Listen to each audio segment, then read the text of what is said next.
وہ اپنے دماغ کو رات کو سونے سے پہلے جس وقت جگانے کا کہتے وہ اسے جگا دیتا تھا۔ کبھی کبھی انہیں محسوس ہوتا تھا کہ ان کے اندر کوئی اور آدمی بیٹھا ہے جو رات کو بھی جاگتا رہتا ہے، یا کم از کم اس وقت جاگ رہا ہوتا ہے جب وہ سو رہے ہوتے ہیں۔ ٹھیک 4 بجے صبح دونوں کی اپنے آپ آنکھ کھل گئی۔ انہوں نے جلدی جلدی منہ ہاتھ دھویا۔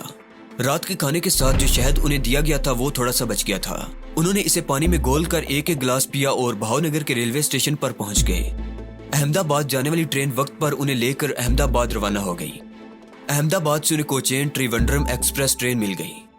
وہ اس کے الگ الگ کمپارٹمنٹ میں سوار ہو گئے اور ٹرین ٹریونڈرم کی طرف روانہ ہو گئی۔ کافی لمبا سفر تھا۔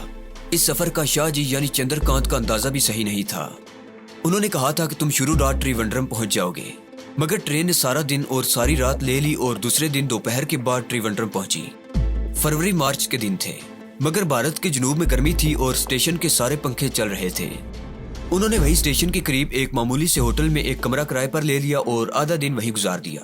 سورج غروب ہونے سے ذرا پہلے وہ ہوٹل سے نکل کر شہر کے جنوب کی طرف ساحل سمندر کے ساتھ چل پڑے۔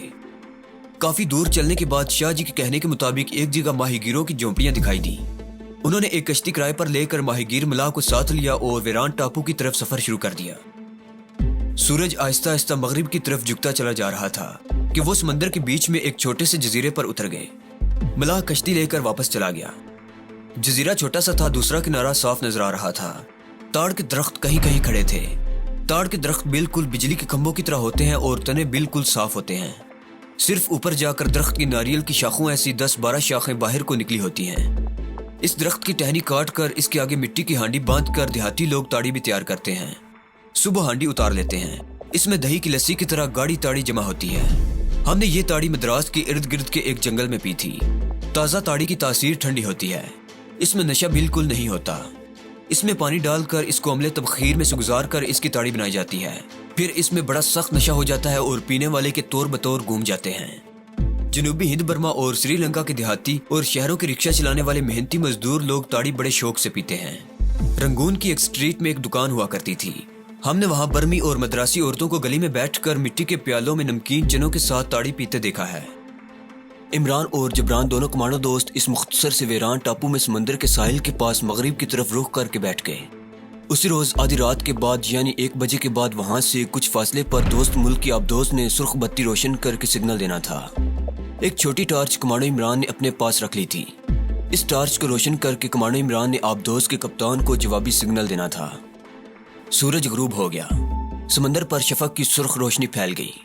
پھر یہ روشنی آہستہ آہستہ سیاہ ہوتی گئی اور رات پڑ گئی۔ آسمان پر ستارے نکل آئے۔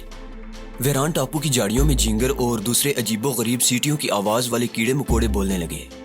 سمندر کی لہروں کے سوا وہاں کوئی آواز نہیں تھی۔ لہریں سمندر میں دور دور سے آ کر ساحل پر چڑھ کر کچھ دور تک ریت پر جاتی اور سفید جاگ اور گونگے سیپیاں وغیرہ چھوڑ کر واپس چلی جاتی۔ سمندر سے ساحل کی طرف تیز ہوا چل رہی تھی۔ چندر کانت عرف شاہ جی کے مخبر کی اطلاع کے مطابق 2 روز بعد گولہ بارود والے بحری جہاز کو ٹریونڈرم کی گودی پر آ کر لگنا تھا۔ یہ 2 دن ان دونوں کمانڈو دوستوں کو آبدوز کے آ جانے کی صورت میں آبدوز کے اندر ہی گزارنے تھے۔ آبدوز کے کپتان کے ساتھ رابطہ کر کے شاہ جی نے ان کے مشن کے بارے میں سب کچھ بتا دیا تھا کہ وہ ان دونوں کمانڈوز کو ان کی ضرورت کا سامان مہیا کر دے۔ کپتان نے دوستی کا ثبوت دیتے ہوئے وعدہ کر لیا تھا کہ کمانڈو عمران اور کمانڈو جبران کو ان کی ضرورت کی ہر شے سپلائی کر دی جائے گی۔ دونوں کمانڈو دوست سمندر کے کنارے ایک جگہ جھاڑیوں کے پاس سمندر کی طرف ایک خاص سمت کو منہ کر کے بیٹھے تھے۔ جب ان کی کلائی پر بندھی ہوئی گھڑیوں نے رات کے 10 بجائے تو انہوں نے اپنے ساتھ کیلوں کے پتوں میں لپیٹ کر لائے ہوئے چاول کھائے، تھرمس میں سے پانی پیا اور رات کے 1 بجنے کا انتظار کرنے لگے۔ ویران ٹاپو رات کی تاریکی میں سنسان تھا۔ رات گہری ہوئی تو جھینگروں وغیرہ کی آوازیں بالکل بند ہو گئیں۔ یہ چیز ان کی سمجھ میں نہیں آئی تھی کہ جھینگروں اور دوسرے کیڑے مکوڑوں نے بولنا کیوں بند کر دیا ہے۔ رات گزرتی چلی گئی۔ 11 بجے پھر 12 بج گئے۔ دونوں اپنے مشن کے بارے میں باتیں کرتے رہے۔ جب رات کا 1 بج گیا تو دونوں ہوشیار ہو کر بیٹھ گئے۔ اب کسی بھی وقت دور سے آبدوز کی سرخ بتی سگنل دے سکتی تھی۔ آبدوز نے 5-5 منٹ کے وقفے سے 3 بار سرخ بتی کا سگنل دینا تھا۔ یہی ان دونوں کا خفیہ کوڈ اور پاسورڈ تھا۔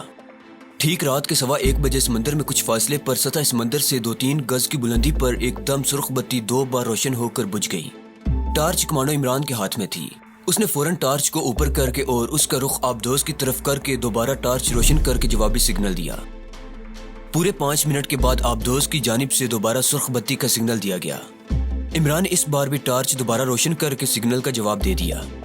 5 منٹ کے وقفے سے آبدوز کی جانب سے تیسری بار سرخ بتی کا سگنل دیا گیا۔ عمران نے بھی تیسری بار ٹارچ کی روشنی کا سگنل دے دیا۔ اس کے بعد سمندر پر اندھیرا چھا گیا۔ کمانڈر جبران نے کہا، میرا خیال ہے 10-15 منٹ میں کشتی ساحل پر آ جائے گی۔ ان دونوں کی آنکھیں سمندر میں اس جگہ پر جمی ہوئی تھی جہاں سرخ بتی نے 3 بار سگنل دیا تھا۔ ستاروں کی دھیمی دھیمی روشنی میں انہیں سطح سمندر پر ایک سایہ سا دکھائی دیا۔ عمران نے کہا، آبدوز کا آدمی ہمیں لینے کے لیے آ رہا ہے، خدا کرے وہی ہو۔ جبران نے جواب دیا، وہی ہوگا، کمانڈر عمران نے کہا، اور جاڑیوں میں سے اٹھ کر ریت پر اس جگہ آ گیا جہاں سمندر کی لہریں آ کر واپس چلی جاتی تھیں۔ کمانڈر جبران بھی اس کے ساتھ ہی تھا۔ انسانی سایہ آہستہ آہستہ قریب آ رہا تھا۔ وہ چھوٹی سی کشتی میں بیٹھا چپو چلا رہا تھا۔ کمانڈر نے ٹارچ اس کی طرف کر کے دوبارہ روشن کی۔ یہ آبدوز کے عملے کا سیلر تھا۔ اس نے ٹارچ کی روشنی دیکھی اور کشتی کو اسی طرف لے آیا۔ چند لمحوں کے بعد وہ ربڑ کی کشتی میں سے اتر کر اسے کھینچتا ہوا عمران اور جبران کے پاس لے آیا۔ آبدوز کی اس ملاح یعنی سیلر کی ہم قومیت نہیں بتائیں گے کہ اس کا تعلق کس ملک سے تھا۔ اس آدمی نے انگریزی میں عمران اور جبران سے ان کے نام پوچھے۔ عمران اور جبران نے باری باری اپنے نام بتا دیے۔ یہ وہی نام تھے جو ملاح کو آبدوز کے کپتان نے بتائے تھے۔ اس نے انگریزی میں کہا، میری کشتی میں بیٹھ جاؤ۔ دونوں کمانڈو دوست ربڑ کی کشتی میں بیٹھ گئے اور کشتی ساحل سے کھلے سمندر کی طرف چل پڑی۔ سمندر میں 2 کوس تک سفر کرنے کے بعد کمانڈر عمران اور جبران نے کچھ دوری پر آبدوز کو دیکھا جو سمندر سے باہر نکلی ہوئی تھی۔ اس کے عرشے کے جنگلے کے ساتھ لگ کر 2 آدمی کھڑے تھے۔ جیسے ہی کشتی آبدوز کے پاس پہنچی، اوپر سے رسی کی سیڑھی نیچے پھینک دی گئی۔ کشتی کا کار کھول کر اس کی ہوا نکال دی گئی اور تینوں آدمی یعنی کمانڈر عمران، جبران اور آبدوز کا ملاح سیڑھی چڑھ کر آبدوز کے اوپر آ گئے۔ وہ دونوں آدمی کھلے ڈھکنے کے اندر اتر گئے۔ اس کے پیچھے عمران، جبران اور جو آدمی انہیں کشتی میں بٹھا کر لایا تھا وہ بھی آبدوز میں اتر گیا۔ آبدوز کے کپتان نے انگریزی میں کمانڈر عمران اور جبران کو خوش آمدید کہا۔ وہ ان دونوں کو بخوبی جانتا تھا۔ اس کپتان نے دونوں کمانڈو دوستوں کو ایک اندھیری رات میں گجرات کاٹیا وار کے رند کچھ والے ساحل پر اتارا تھا۔ دونوں کمانڈو کے آبدوز میں داخل ہونے کے فوراً بعد آبدوز پانی میں غوطہ لگا کر سمندر کی گہرائی میں اتر گئی۔ آبدوز کے کپتان کو بعض خفیہ ذرائع سے دونوں دوستوں کے کمانڈو ایکشن سے آگاہ کر دیا گیا تھا۔ آبدوز کے سمندر میں غوطہ لگانے کے بعد کپتان کمانڈر عمران اور جبران کو اپنے خاص کیبن میں لے گیا اور کہنے لگا، ہم نے اپنے ذرائع سے معلوم کیا ہے کہ بھارت کا جہاز گولہ بارود کی باری کھیپ لے کر پرسوں شام کے وقت ٹریونڈرم کی بندرگاہ پر لنگر انداز ہونے والا ہے۔ یہ کافی بڑا تجارتی جہاز ہے۔ اس جہاز کو گودی سے لگانے کے لیے وہاں سے تقریباً 3 جہازوں کو نکال کر دوسری جگہ پہنچا دیا گیا ہے۔ گودی کے ارد گرد حفاظتی انتظامات ابھی سے نہایت سخت کر دیے گئے ہیں۔ اس گودی پر کسی شہری کو جانے کی اجازت نہیں ہے۔ اب آپ بتائیں کہ آپ کے ذہن میں اس جہاز کو تباہ کرنے کا کون سا منصوبہ ہے؟ عمران نے کپتان کو بتایا کہ ان کی اسکیم یہ ہے کہ رات کے پچھلے پہر جب جہاز بندرگاہ میں لنگر انداز ہو چکا ہوگا تو جہاز کے نیچے بڑے زبردست اور طاقتور ٹائم بم لگا کر جہاز کو گولہ بارود سمیت غرق کر دیا جائے۔ آپ یہ بتائیں کہ اس سلسلے میں ہمیں جن اشیاء کی ضرورت ہے کیا وہ آپ ہمیں سپلائی کر سکیں گے؟ مثلاً غوطہ خوری کے سوٹ، انتہائی طاقتور مگر چھوٹے سائز کے ٹائم بم اور آکسیجن کے سلنڈر وغیرہ، اور کوئی ایسی کشتی جو ہمیں ہمارے ٹارگٹ یعنی جہاز کے قریب پہنچا دے۔ کپتان کہنے لگا، اس کی آپ فکر چھوڑ دیں، یہ تمام چیزیں آپ کو بالکل تیاری کی حالت میں ملیں گی۔ ہمارے پاس ایک ایسی سگار نما کشتی ہے جس پر آپ ایسے بیٹھ جائیں گے جیسے کسی گھوڑے پر بیٹھا جاتا ہے۔ یہ سگار نما کشتی پانی کے اندر ہی اندر جہاز کے پیندے تک پہنچا دے گی۔ سمندر کی سطح پر چلنے والی کشتی جہاز کی سرچ لائٹ میں نظر آ جائے گی۔ میرے ساتھ آؤ، میں تمہیں یہ کشتی دکھائی دیتا ہوں۔ آبدوز کا کپتان عمران اور جبران کو ساتھ لے کر ایک چھوٹے سے کیبن میں آ گیا جہاں دیوار کے ساتھ غوطہ خوری کے سوٹ لٹکے ہوئے تھے۔ کونے میں ایک لمبوتری سگار کی شکل کی کشتی کھڑی تھی۔ کپتان نے اس کی طرف اشارہ کر کے کہا، یہ کشتی آپ لوگوں کو سمندر کے اندر ہی اندر جہاں آپ جانا چاہیں گے لے جائے گی۔ ہم آپ لوگوں کو ایسی 2 کشتیاں دیں گے۔ وہی آکسیجن کے ہلکے پھلکے سلنڈر بھی رکھے تھے۔ یہ سلنڈر دونوں کمانڈوز کو اپنی کمر پر باندھ کر ساتھ لے جانے تھے تاکہ وہ پانی کے اندر بھی سانس لے سکیں۔ اس کے بعد کپتان ایک چھوٹی سی آہنی الماری کھولی اور اندر سے ایک بکس نکال کر اس کا ڈھکنا کھول دیا۔ بکس میں ایک بالغ آدمی کی بند مٹھی کے سائز کے 10-12 ٹائم بم رکھے ہوئے تھے۔ کپتان کہنے لگا، یہ انتہائی طاقتور میگنیٹک ٹائم بم ہیں۔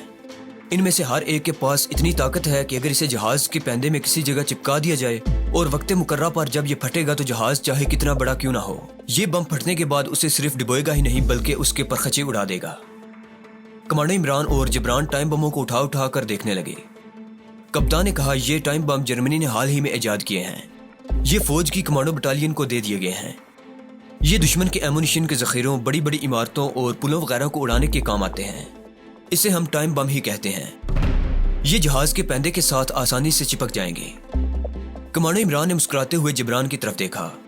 جبران کو بھی ابھی تک یقین نہیں آ رہا تھا کہ انہیں ضرورت کی ہر شے تیار ملے گی۔ آبدوز سمندر کے اندر سفر کر رہی تھی۔ کمانڈو عمران نے کپتان سے پوچھا کہ وہ کدھر جا رہے ہیں۔ کپتان نے مسکراتے ہوئے کہا، تم فکر مت کرو، ہم ٹارگٹ سے دور نہیں جائیں گے۔ ہم ٹریونڈرم بندرگاہ کے قریب ہی ہیں، لیکن بھارت کی سمندری حدود سے باہر رہ کر جہاز کا انتظار کرنا چاہتے ہیں۔ تمہاری اطلاع کے مطابق جہاز کو کس روز بھارت پہنچنا تھا؟ عمران نے کہا، اگر ہماری اطلاع درست ہے تو جہاز کو کل کسی وقت ٹریونڈرم پہنچ جانا چاہیے۔ کپتان کہنے لگا، اوکے۔